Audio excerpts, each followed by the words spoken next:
Hello दोस्तों, नमस्ते, प्रणाम। हम किरण, हम मंजू अपना चैनल पर स्वागत करे छी। सब दीदी भाई जी के, सब दाई माई के, जते गोटन सुनबे सब गोरा के हाजिर के प्रणाम। और हम दोनों देवरानी जेठानी बहुत प्यारा सा नया साल के गीत बनावे जा रहा है। सब जरूर सुनो, प्यारा आशीर्वाद जरूर दे सब गोरा के दिल से। हैप्पी न्यू ईयर और हैप्पी न्यू ईयर। और कभी आलू गोभी पालक है सब यूट्यूब फैमिली, फेसबुक फैमिली के नया साल मुबारक हो। सब एकदम खुशी से नया साल मनाए और भगवान करे हमेशा सबके पूरा नया साल खुश रखे, सब दिन के लिए खुश रखे। बहुत प्यारा सा गीत है ना, सबको जरूर सुनब।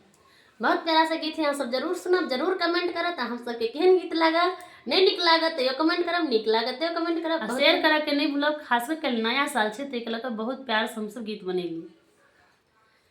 घरे आबरा जायम की मोरा नया साल में, घरे आबा मोरा राजायम की नया साल में। टिकट कटाला राजा जल्दी तत्काल में, टिकट कटाला राजा जल्दी तत्काल में। घरे आबा राजायम की तो नया साल में, घरे आबा राजा की नया साल में। टिकट कटावर जाता हूँ तत्काल में, टिकट कटावर जाता हूँ तत्काल में। घूमा तोहरा संग जायम की नया साल में, घूमा तोरा संग जायम की नया साल में। अब मोरा राजा हूँ घरे नया साल में, अब